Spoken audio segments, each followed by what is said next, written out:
الحمدللہ الذی ابدع الافلاک والدین والصلاة والسلام علی من کان نبیا وآدم بین الماء والطین اما بعد فاعوذ باللہ من الشیطان الرجیم بسم اللہ الرحمن الرحیم۔ ایک دفعہ ہدیہ درود پیش کیجئے۔ اللہم صلی علی سیدنا و مولانا محمد وعلی آلہ وعطرتہ بعدد کل معدود۔ آج کا ہمارا درس قرآن سورہ بقرہ کی آیت نمبر 180 سے شروع ہو رہا ہے۔ تو کل ہم نے قصاص کے حوالے سے جو احکامات ہیں ان کو تفصیل سے پڑھا۔ آج اللہ رب العزت سورہ بقرہ کی 180 نمبر جو آیت ہے اس سے وصیت کے احکام بیان فرما رہے ہیں۔ کتب علیکم، فرض کیا گیا ہے تم پر، لازم کیا گیا ہے تم پر، اذا حضر احدکم الموت، جب تم میں سے کوئی قریب المرگ ہو، کوئی مرنے کے قریب ہو، ان تارکا، تو اگر اس کا کوئی ترکہ ہے، وراثت ہے اس کی جسے وہ چھوڑ رہا ہے، خیران الوصیۃ، تو اس کے حوالے سے وہ وصیت کرے، للوالدین، والدین کے لیے، والاقربین، اور قریبی رشتہ داروں کے لیے، بالمعروف، اچھے طریقے کے ساتھ، دستور کے مطابق، حقاً علی المتقین، یہ پرہیزگاروں پر حق ہے۔ تو اس آیہ کریمہ میں اللہ رب العزت نے وصیت کے متعلق فرمایا کہ اگر آپ کچھ چھوڑ رہے ہیں ترکہ، تو اس کے حوالے سے آپ وصیت کر دیں۔ اس میں ایک بات سب سے پہلی جو یاد رکھنے کی ہے وہ یہ کہ وصیت کن کے لیے کی جاتی ہے، وصیت کن کے لیے کی جائے گی۔ وصیت ورثاء کے لیے نہیں ہے، یعنی جو ورثاء ہیں جن کو وراثت ملنی ہے ان کے لیے نہیں، بلکہ ان کے علاوہ جو لوگ ہیں ان کے لیے وصیت ہوتی ہے، اور وصیت 1/3 مال کے اوپر لاگو ہوگی۔ مثلا جتنی بھی اس کی جائیداد ہے اس جائیداد کے تیسرے حصے پر وہ وصیت کر سکتا ہے مرنے والا۔ ایسا نہیں ہو سکتا کہ قریب المرگ جو شخص مرنے کے قریب ہے وہ یہ کہہ دے کہ میری ساری جائیداد مسجد کے نام یا مدرسے کے نام۔ اس کی جو وصیت ہے وہ مال کے 1/3 حصے پر، یعنی کہ 3 حصوں میں سے 1 حصے پر لاگو ہوگی، باقی جو 2 حصے ہیں وہ اس کے ورثاء میں تقسیم ہوں گے۔ اور اگر ورثاء اجازت دیں تو پھر وہ اپنی زندگی میں اپنے سارے مال کو بھی کہیں پہ خرچ کر سکتا ہے۔ تو جو انبیاء ہیں وہ تو مال چھوڑتے ہی نہیں تھے، وہ سارا اپنی حیات میں، زندگی میں ہی خرچ کر دیتے تھے۔ یہ بات ہو رہی ہے قریب المرگ شخص کی، جب وہ مرنے کے قریب ہے تو ایسی صورت میں وہ اس طرح کی وصیت نہیں کر سکتا جو اس کے سارے مال کے اوپر ہی لاگو ہو جائے۔ وصیت کی جو اقسام ہیں وہ 4 طرح کی ہے۔ پہلی وصیت واجب ہے، یعنی اس وصیت کا کرنا واجب ہے۔ دوسری وصیت مستحب ہے، یعنی کر دی جائے تو بہتر ہے۔ تیسری وصیت مباح ہے، جائز ہے، یعنی کہ کر دی جائے نہ کر دی جائے برابر ہی ہے۔ اور چوتھی وصیت مکروہ ہے، اس طرح کی چوتھی طرح کی وصیت کرنا مکروہ ہے۔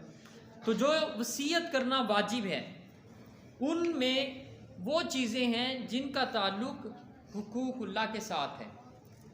مثلا ایک شخص اس نے نمازیں نہیں پڑھی، یا اس کے اوپر حج فرض تھا، اس نے حج نہیں کیا، صاحب نصاب تھا، حج کرنے کی صلاحیت رکھتا تھا، مال و دولت تھا، لیکن حج نہیں کیا۔ زکوٰۃ فرض تھی، زکوٰۃ کی ادائیگی نہیں کی، یعنی وہ چیزیں جن کا تعلق اللہ کے ساتھ ہے، حقوق اللہ کے ساتھ ہے، وہ نہیں کر سکا۔ اب اس کے حوالے سے وہ یہ وصیت کرے گا کہ یا تو اس کی طرف سے نمازوں کی کوئی ادائیگی کر دے اس کے ورثاء میں سے جو نمازیں اس کی رہ گئیں، یا حج رہ گیا تو ورثا حج کریں اس کی طرف سے، اس کے مال سے، وہ وصیت کرے کہ میرے مال سے فلاں شخص میرے لیے حج کرے، یہ ہو گیا۔ دوسرا یہ کہ نمازیں اگر چھٹی تھی تو وہ یہ وصیت کرے کہ نمازیں میرے لیے کوئی پڑھ دے یا نمازوں کا فدیہ دے دے۔ اگر روزے نہیں رکھے تو یہ وصیت کرے کہ میری طرف سے فلاں شخص روزے رکھ دے، اگر نہیں رکھ سکتا تو روزوں کا فدیہ دے دے۔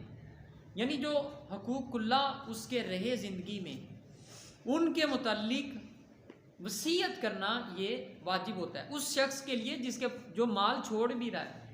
اب ایک شخص وہ فاقے سے مر رہا ہے، اس کی موت واقع ہو رہی ہے فاقوں کی وجہ سے، اور وہ یہ وصیت کر دے کہ میری طرف سے حج کرو۔ آپ نے وراثت تو چھوڑی نہیں، تو آپ پہ حج لازم ہی نہیں تھا، آپ پہ حج فرض ہی نہیں ہے، تو آپ خیر خیریت سے مرے، دوسروں کو مشقت میں مت ڈالیں۔ اور ایسے ہی مطلب اگر کسی کی نمازیں رہ گئیں، اس نے 10 سال نمازیں نہیں پڑھی، 10 سال کے بعد نمازیں شروع کی، اور اس کے گھر میں بھی کچھ نہیں ہے، وہ یہ وصیت کرے کہ میری طرف سے نمازوں کا فدیہ دیا جائے۔ ایک نماز کا فدیہ ایک فطرانے کے مطابق ہے، یعنی جتنا صدقہ فطر ہوتا ہے اتنا ایک نماز کا فدیہ اس شخص کے لیے جو مر گیا، زندہ نہیں کر سکتا کہ زندہ شخص ایک نماز نہیں پڑھ رہا اور کہتے کہ میں فدیہ دے دیتا ہوں، تو اس کا فدیہ جائز نہیں، اس کے اوپر نماز کی قضا لازم ہے، اس نے نہیں پڑھی تو وہ زندہ شخص فدیہ نہیں دے سکتا۔ ایسے تو پھر جو امیر لوگ ہیں وہ نماز ان کو پڑھنے کی نوبت ہی نہیں آئے گی، ٹھیک ہے، 4 پیسے دے دیں گے کسی غریب آدمی کو اور کہہ دیں گے کہ ہمارے لیے نماز پڑھ دو، اور غریب بھی اس نے پھر ایسا کرنا ہے کہ اس نے 50 لوگوں کا ٹھیکہ لے لیا ہوگا، جن کو وہ کہہ رہا ہوگا تیریاں بھی پڑھی گئی ہیں، تیریاں بھی ہو گئی ہیں، تیریاں بھی، خیالی پلاؤ پکے گا۔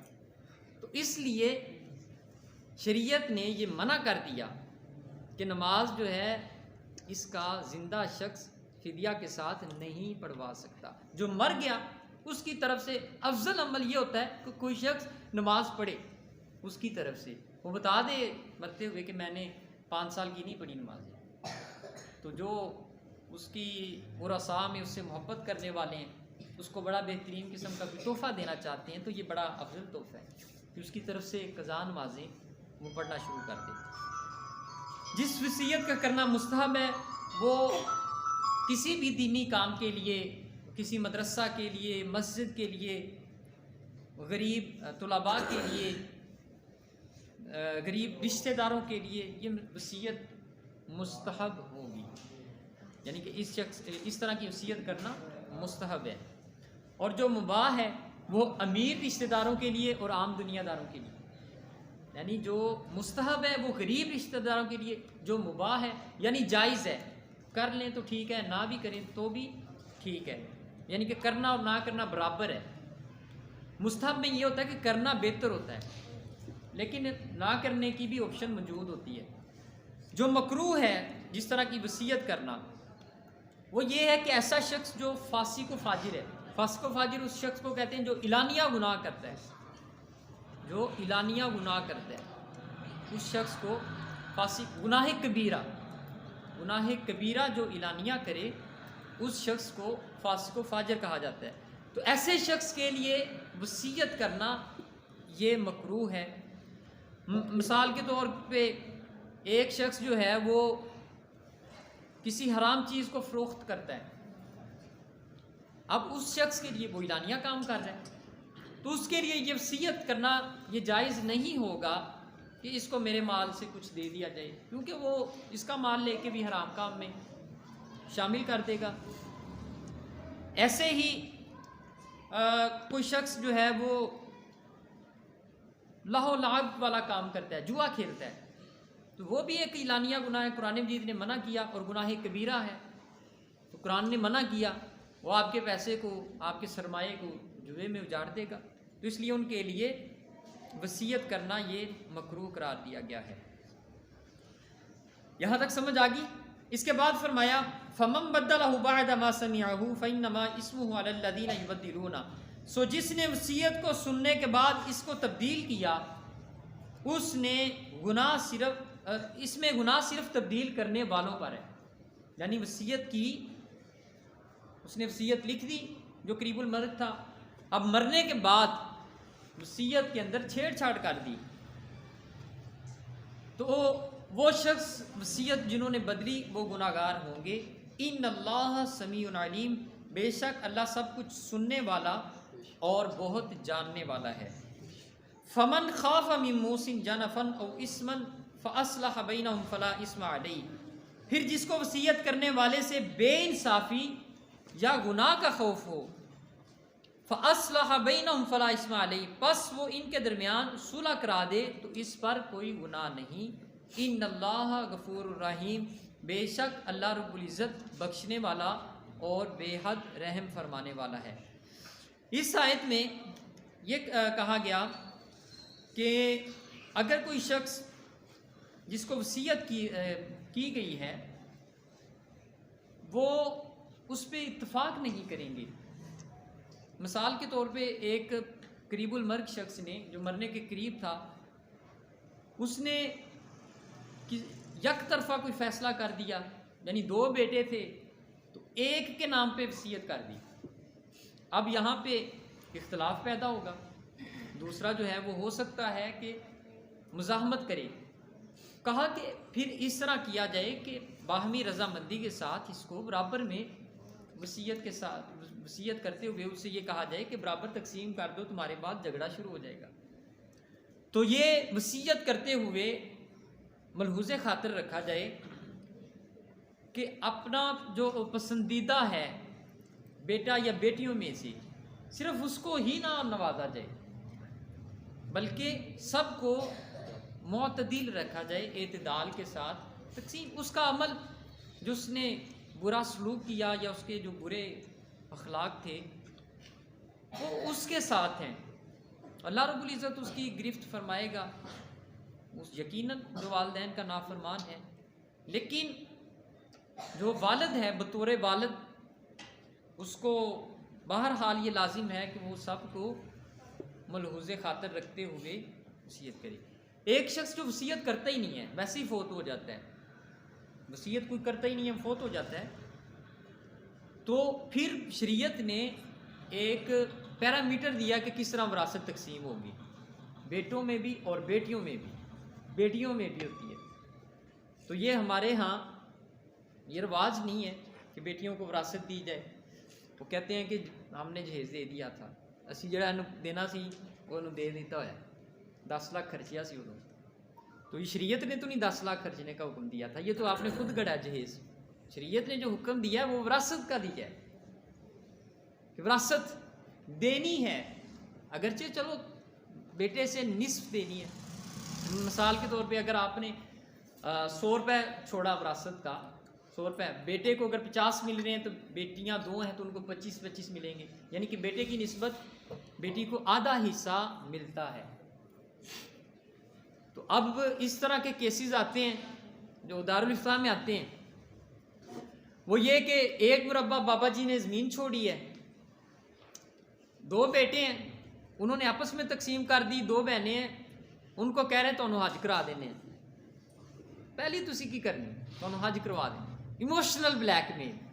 اب وہ کہے گی میں حج نہیں کرتی تو اسے کہیں گے تو اللہ کا کار نہیں دیکھنا کہ بدبخت عورت عمرہ نہیں کرنا، اتنے جان تو لوگ ترستے ہیں.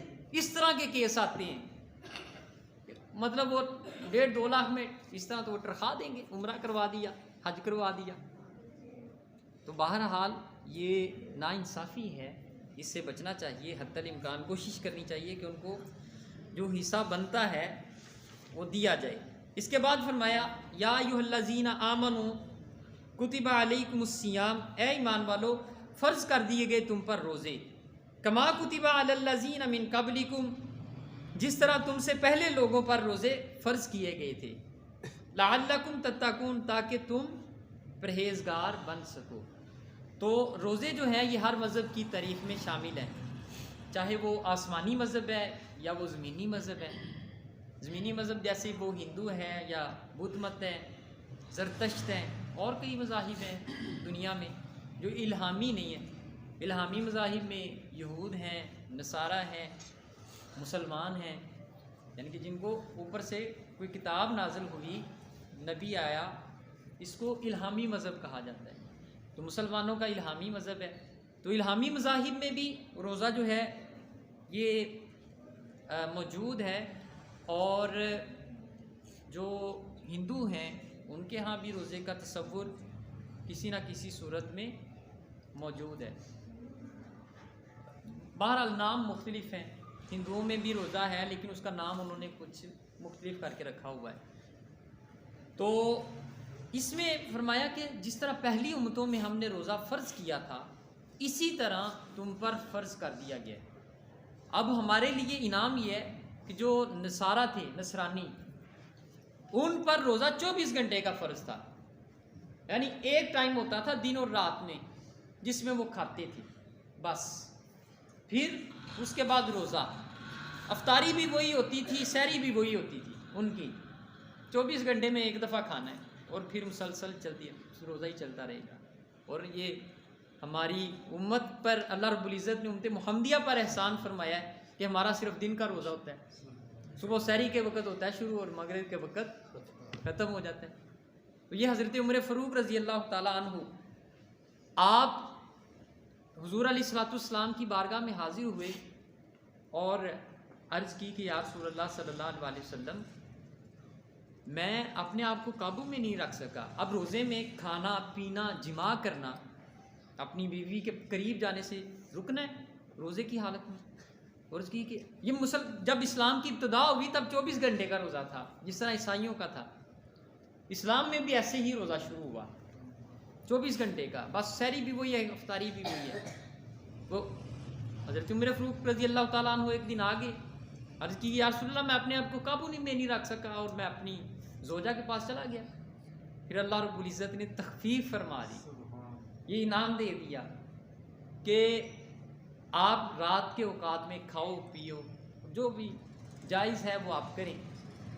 تو دن کے اوقات میں صرف روزہ ہوگا. اس کے بعد فرمایا ایام معدودات، یہ چند دن ہے، یعنی جو روزے فرض کیے ہیں ایام معدودات چند دن ہے. فمن کان منکم مریضا او علی سفر فعدۃ من ایام اخر. اس آیت میں اللہ امت محمدیہ کے لاڈ اٹھا رہا ہے. اسے کہتے ہیں لاڈ اٹھانا. ہم مطلب کسی اپنے پیارے کو کام کہیں کہ آپ نے صبح سے لے کے یہ شام تک کرنا ہے، مطلب اپنے بیٹے سے کہتے ہیں 500 اٹپی اتنے سٹ کے آنی، پھر تھوڑا سا رحم آتا ہے. وہ کہتے ہیں چل جنیاں سٹیاں جان رام نال سٹ دی، کوئی ضروری نہیں کہ 500 ہی سٹنی. تو اس آیت میں فرمایا فمن کان منکم مریضا، لیکن اگر آپ مریض ہیں، آپ بیمار ہیں، او علی سفر، اگر آپ نے سفر پہ جانا ہے، فعدۃ من ایام اخر، تو یہ پھر کسی اور دن روزے رکھ لینا. یعنی اس دن نہ رکھیں. پھر اگر آپ مریض ہیں، بیمار ہو گئے ہیں، یا آپ نے سفر پہ جانا ہے، اس دن آپ روزہ نہ رکھیں. فعدۃ من ایام اخر، ان روزوں کی قضا کسی اور دن میں رکھ لی جائے. اب جیسے یہ سردی کے روزے شروع ہو گئے، دن کا پتہ ہی نہیں چلتا ہے، ادھر سے شروع ہوتا ہے ساتھ ہی ختم ہو جاتا ہے شروع ہونے سے پہلے، جو سردی کے دنوں کا حال ہے. تو جو روزہ گرمی میں آپ سے چھوٹ گیا تب فرض تھا، وہ آپ ان دنوں میں رکھ سکتے ہیں. مطلب جو آپ نے روزے چھوڑے ہوئے ہیں رمضان میں، تو یہ بڑا غنیمت ہے، ایک موقع. آپ فجر پڑھیں، جتنے بھی کمزور ہیں اس چھوٹے سے دن میں تو روزہ نبھانا اس کے لیے بہت ہی آسان کام ہو جاتا ہے. وَعَلَى الَّذِينَ يُطِيقُونَهُ فِدْيَةٌ طَعَامُ مِسْكِينٍ. اب ایک آگے اور مزید ریلیف مل رہا ہے، ایک اور پیکیج. وَعَلَى الَّذِينَ يُطِيقُونَهُ، اور جن لوگوں پر روزے رکھنا دشوار ہو، یعنی وہ رکھ ہی نہیں سکتے، قضا بھی ہو گئے اس کے بعد پھر بھی نہیں رکھ سکتے. فِدْيَةٌ طَعَامُ مِسْكِينٍ، وہ پھر کسی دوسرے مسکین کو اس کا فدیہ دے دیں، کھانا کھلا دیں اسے. ایک مسکین، صرف ایک بندے کو کھانا کھلانا ہے. فمن تطوع خیرا فہو خیر اللہ، پھر جو خوشی سے فدیہ کی مقدار بڑھا کر زیادہ نیکی کرے تو اس کے لیے بہتر ہے. یعنی کہا تو یہی گیا، لازم یہ کیا گیا کہ ایک مسکین کو ایک وقت کا کھانا کھلانا ہے، تو وہ ایک کی بجائے 4 کو کھلا دے تو یہ اس کے لیے ہی بہتر ہے۔ اب ایک مسکین کی جو نارمل روٹی ہے وہ ہمارا یہاں پہ مڈل کلاس میں 100 کی آ جاتی ہے، 50 کا سالن اور 50 کی 2 روٹیاں۔ تو اگر آپ کہتے ہیں کہ نہیں یہ اچھا کھائیں، چلو آج یہ گوشت ہی پکا لے، تو آپ 1000 روپیہ دے دیتے ہیں، تو یہ بہتر ہے، اس کو قرآن نے بہتر کہا۔ ایک روزے کا جی ایک روزے کا، ایک روزے کا ایک وقت کا کفارہ جو ہے وہ یہ کہ مسکین کو آپ نے کھانا کھلانا ہے۔ آپ کسی کی ڈیوٹی، آپ دیکھتے ہیں کوئی غریب آدمی، اسے کہتے ہیں یار آپ نے کھانا میرے پاس کھانا ہے، آپ اپنے ساتھ بٹھا کے کھانا کھلا رہے ہیں، تو ہو گیا کفارہ، مطلب کھانا کھلانا ہے نا۔ یہ ضروری نہیں ہے کہ اس کو پیسے دیں، مطلب اس کو محسوس بھی نہیں ہوگا، آپ اسے کہہ رہے ہیں کہ آپ میرے ساتھ کھائیں، آپ یوں ہی پکڑ کے لے جاتے ہیں اسے بازار، چلائیں آپ کو کچھ کھلا دیتے ہیں، اور آپ کی نیت یہ ہے کہ میں آپ کو کفارہ دے رہا ہوں۔